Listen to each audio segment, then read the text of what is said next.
ಸ್ವಾಮೀಜಿ, ನನ್ನ ಎಡಗೈ ಬಲಗೈನ ನಂಬ್ತಾ ಇರ್ಲಿಲ್ಲ. ನಿಮ್ಮ ದರ್ಶನ ಆದ್ಮೇಲೆ ಎರಡು ಒಂದಕ್ಕೊಂದು ಕಚ್ಕೊಂಡ್ಬಿಟ್ಟಿದೆ. ಬಿಡಿಸಿದ್ರು ಬಿಡ್ಸ್ಕೊಂತ ಇಲ್ಲ. You are great Swamiji. ನಂದು ಬಿಡೋ ಬಿಜಾಪುರ. ಭೂಮಿ ತೋಡಿದ್ರೆ ನೀರೇ ಸಿಗದೆ ಇರೋ ಈ ಕಾಲದಲ್ಲಿ ನಿನಗೆ ವಜ್ರ ಸಿಕ್ಕಿದೆ. ಹೌದು ಸ್ವಾಮಿ. ಇದಕ್ಕಿಂತ ಇನ್ನೇನೋ ಬೇಕು ನಿನಗೆ? ಕೊಪ್ಪಳ. ಹಪ್ಳ ಹಪ್ಳ ಅಲ್ಲ, ಕೊಪ್ಪಳ. ಸ್ವಾಮೀಜಿಗಳು ಅವಾಗ ಅವಾಗ ಟ್ರಾವೆಲ್ ಮಾಡ್ತಿರ್ತಾರೆ. ಸ್ವಾಮಿಗಳೇ, ಮಗು ಅಳು ನಿಲ್ಸ್ಬಿಡ್ತು ಅಂತ ಮುದ್ದಾಡದ್ ನಿಲ್ಸ್ಬಿಡ್ತೀವ. ಅದೇ ತರ ನನಗೆ ಕೆಲವು ಕೋರಿಕೆಗಳಿವೆ. ಏನೋದು? ದಾವಣಗೆರೆ. ನಾನಿಲ್ಲೊಂದು ಮದ್ವೆಗೆ ಬಂದಿದ್ದೀನಿ. ಆ ಮದ್ವೆ ಹೆಣ್ಣೆಸರು ರುಕ್ಮಿಣಿ ಅಂತ.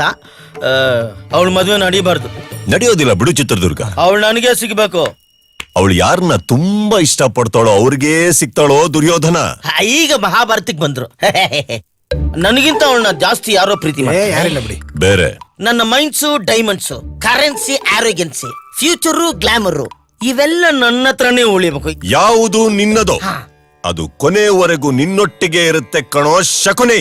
ನೀನ್ ಅನ್ಕೊಂಡಿದ್ದೆಲ್ಲ ನಡಿಬೇಕು ಅಂದ್ರೆ ಇದು ನೀನಿರೋ ಕಡೆನೆ ಇರ್ಬೇಕು ಕೀಚಕ. ಈ ಮರನ ಮರ ಅಲ್ವೋ ಪ್ರಾರಬ್ಧ. ಜ್ಞಾನವೃಕ್ಷ. ನನಗೆ ಒಳ್ಳೇದಾಗತ್ತೆ ಅಂದ್ರೆ ಈ ಮರನ ತಗೊಂಡೋಗಿ ನನ್ನ ತಲೆ ಮೇಲೆ ಇಟ್ಕೊಂಡು ನೀರ್ ಹಾಕಿ ಬೆಳೆಸ್ಬಿಡ್ತೀನಿ ಸ್ವಾಮಿಗಳೇ.